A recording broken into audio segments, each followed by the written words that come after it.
So in other words, yung pag bigay mo ng pera at yung nakuha mong basura, hindi totoo yun. Kumbaga, pag dalbas mo, nabaril mo na agad yung tao.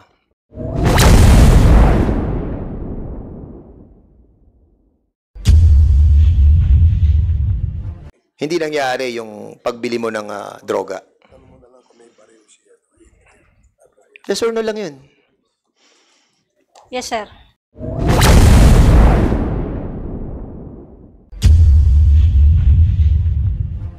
So, hindi totoo yun. Yes, sir. And even yung by baril si Brian, hindi totoo.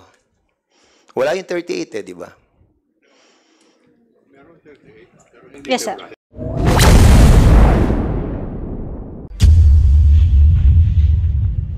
Okay, yes. And even the car. Oo. So, even the car, yung meron talagang red na car. Meron po, sir. Maroon.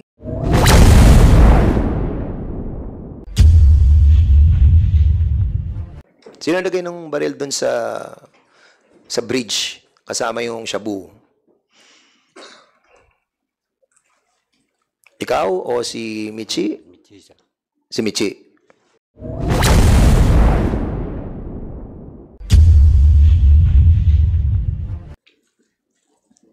Oh, you want to cooperate? Kasi huli ka na eh. 420, tinanong ka ni Chairman Flores, kay Congressman Flores, yung time na 420 na umuo ka. Oh, you want to cooperate or not? Pwede naman mag-executive session para itigil namin dito magtatanong sa iyo kung iingi ka ng executive session.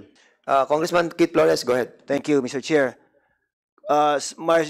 Sergeant Macaraig, same question po sa inyo. No? Are you gonna stand by your affidavit na 6:20 kayo dumaan doon sa road?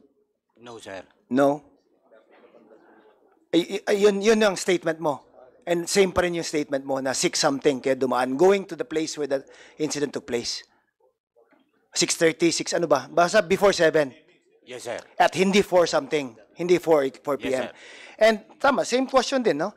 Kung may pakita ni Congressman Dan Fernandez na walang ibang sasakyan dumaan doon, na same car that you mentioned, the entire day, from that point on, it will show na nagsinungaling kayo. Tama? Yes, sir. Nandyan, di ba? So if the whole day is there, then it doesn't show you passing through the same place, so nagsisinungaling ka. Kung ganun man ang may palabas. Tama? Tama, Sergeant Macaraig? Naintindihan mo ba? Kasi may video eh. Hindi mo ma-edit yan, hindi mo ma-ano. If it's gonna be shown that the whole day passed from 4:20 p.m. na hindi na dumaan yung green kotse na yun, in that state, then that would show that you're lying, correct? Sergeant Macaraig? Mahirap pa tanong ko?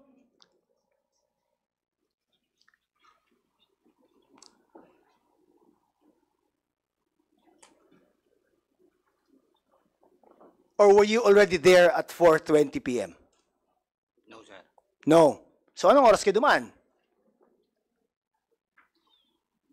Before 7, sir. 7. Before, sir. Before 7. Okay. Walang dumaan doon na 7. Di ba? Tama siya? Wala na kasi ang video na nasa atin na eh. Okay. Again, So, Carpio. No? Naintindihan mo ba anong executive session, Carpio? Ikaw lang tsaka kami, and then you'll be given the opportunity to say something na ayaw mo marinig ng iba. Gusto mo mag-avail ng executive session? Yes or no?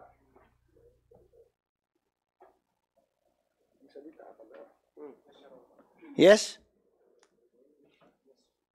Chair, he wants to avail of the executive session. okay, siguro we'll invite him on the other room. Who else wanted to avail the executive session?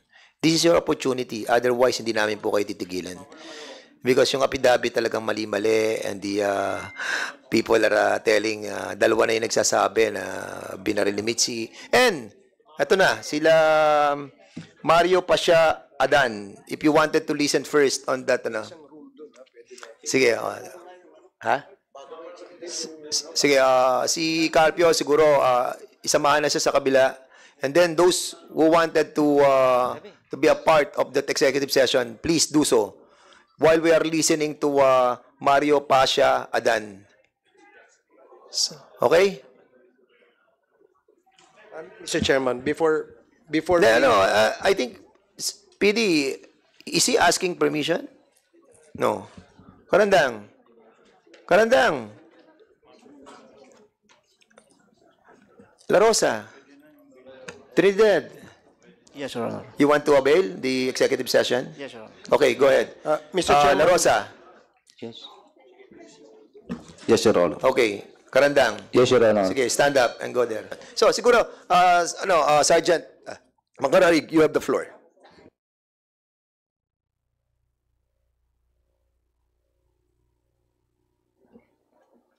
Louder, please. Executive session, sir. Pwede, sir.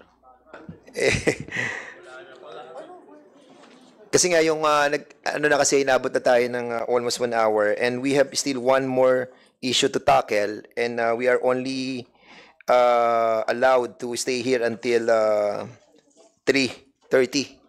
So we cannot accommodate the executive session anymore. As a matter of fact, ang dami na nag-aantay dyan. So, Sergeant Macaraig, ikwento mo na lang kung ano yung talaga nalalaman mo.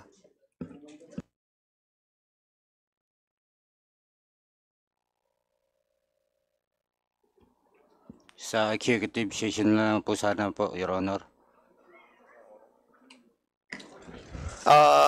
Chairman? Yes, Congressman Paduano. Anyway, Chairman has ruled that executive session with regards to Macaraig and Perez is not anymore doable out of this time. Ganun lang po. Kasi we have new stories coming from the fore. So, eto, immediate lang po. Do you want to have Perez and Macaraig? Do you want to state your story? And with that story, do you want to execute a different affidavit or a new affidavit?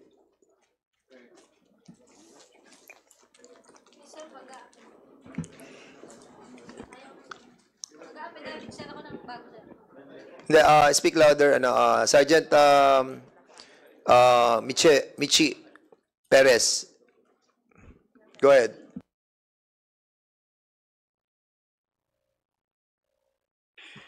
Your Honor, mag-affidavit po ako ng bago, sir. So mag-affidavit ka ng bagong magsasabi ka ng panibagong affidavit. And why? Anong mali sa ginawa ninyo? Anong mali din sa ginawa ninyo, Michi? Sir, dun sa lapses, sir, namin sa operation. Ano yung mga lapses? Sa statement, pre-ops, coordination, sir. So in other words, yung pag bigay mo ng pera at yung nakuha mong basura, hindi totoo yun. Kumbaga, pag dalbas mo, nabaribil mo na agad yung tao. Sir, pwedeng sa affidavit ko na lang, sir. Hindi, tinatanong lang naman kita. Yes or no yun? Kasi you're trying to get our concurrence doon sa affidavit na babaguhin mo So basically, you have to answer us back. Is it part nung tinatanong namin that hindi nangyari yung pagbili mo ng droga? Yes or no lang yun. Yes, sir. So hindi totoo yun. Yes, sir. And even yung by baril si Brian, hindi totoo. Wala yung 38 di ba? Yes, sir. Okay, yes. And even the car. Oo. So even the car, yung meron talagang red na car. Meron po, sir. Maroon, di ba? Meron na rin. Okay. So in other words, okay. Executive session pa rin ang hinihingi mo, Sergeant Macaraig. Are you going to stick with the executive session or are you going to tell us something? Affidavit na lang po, Your Honor. Affidavit na lang. And why, if I may ask? Meron ba diyang ibang masasabi ka na madadamay ng mga mas mataas sa'yo? Meron bang ganun? Wala naman po siguro, Your Honor. O wala, siguro? Ha? Wala naman po, Your Honor. Hindi ka sigurado. Ano, Sergeant Makaraig. Yes, sir. So meron din pulang sasakyan. Yes, sir. At walang nangyaring buy bust. Yes or no? Yes. Walang nangyaring buy bust.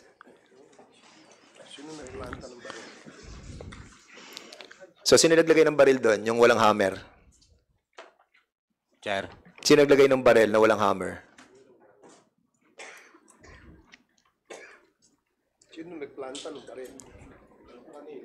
Sino naglagay ng baril doon sa bridge kasama yung shabu? Ikaw o si Michi? Michi, sir. Si Michi. Siguro was also Colonel Lintang. Yung Chief of Chairman. Police, no? Para malaman natin kung kasi meron ka rin affidavit dito, Colonel. Di ba? Yes, Your Honor. So, what do you plan to do? Are you going to stick with your affidavit? Your Honor, ang basis lang na po ng affidavit ko, Your Honor, yung reports nila na dumating sa akin. Kasi wala naman po ako sa mismong actual na operation. But you have the command responsibility. Yes, Your Honor. Yes. Di ba? You relied on the veracity of the report of your people. Yes, Your Honor. Sige, Congressman Paduano. Of course, kay Colonel, of course, your affidavit is based, kamo, on the report that was given to you. Yes, Your Honor. It follows that if the affidavit of the 6 PNP personnel magbabago din yung affidavit mo. Ganun po ba? Yes, sir. Kung ano po yung kakalabasan nung mga statement nila na gagawin. Hindi. Ikaw yung opisyal eh. Dapat based din sa appreciation mo nung pangyari. Wala kasi ako sa actual... Hindi nga, wala ka nga. Pero, do you think pwede mo gamiting excuse to us? You're a colonel. Di ba? Ang sinasabi ko lang, na may bagong affidavit sila i-execute, then you will also have a new affidavit. Ganon. Yes, Your Honor. Not based on the affidavit of those 6. As per your knowledge, personal knowledge mo, di ba? Dapat? Tama, PD? Tama? Yes, Your PD? Honor. Hindi, ano yan? Happy lang. City Director nga. Sabi ng Dati. PD. CD. Okay, thank you, Chairman. Okay. Okay. So before we end, we have... Sir, Chair, pwede sige, go ahead, Congressman Tebes. tanong ko lang kay Makaraig sa kay Perez. Mag-execute kayo ngayon ng bagong affidavit, di ba tama? Makinig ka, Makaraig. Di ba sabi nyo mag-execute kayo ng bagong affidavit? Yes, sir. Dahil meron kayong ginawa ng una. Yes, sir. At narinig ko rin sa sinabi ni Colonel na yung bagong affidavit ninyo na-execute, yun na naman ang susundan ng bago niyang affidavit na gagawin. Ang tanong, tulad ng sinasabi ko kanina, tinatanong ko kanina, hindi masagot. From the beginning, Mr. Chair, yung mga ginawa nilang affidavit ay puro kasinunggalingan. Dahil mag-execute sila ng panibagong affidavit. Ibig sabihin, meron sa kanilang direktor na nagsabi na yung affidavit na ginawa natin nung una ay ito ang gagawin nyo. Ngayon, dahil natataranta na kayo, yung mga direktor nyo kung sino rito, dahil sa pelikula may direktor, may script, babaguhin nyo na. At kanya-kanya kayong gagawa ng sarili nyo na yun ang tama. Kaya ang tatanungin ko ngayon sa inyo, sino ba kahit hindi niyo na sabihin ko sino yung pangalan. Meron ba rito sa harap na ito ang nag-direct sa inyo na ito ang gawin yung affidavit nung una? Dahil nga ang sabi nyo, babaguhin nyo na ngayon ang inyong affidavit. Yun lang sa dalawa. O Perez o Makaraig. Wala po, Your Honor.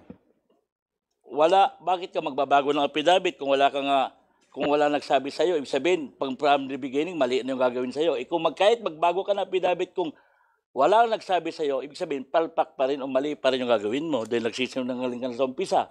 Ikaw, Perez, meron ba sa'yo nagsabi rito? Wala po, sir. O bakit ka magbabago? Kung sa umpisa pa lang, sabi mo, yung ginawa nyo affidavit is sarili nyong puso, sarili nyong pag-iisip, dahil may mga isip naman kayo, kaya hindi kayo naging pulis, kaya nga naging pulis kayo, pumasa kayo sa Euro.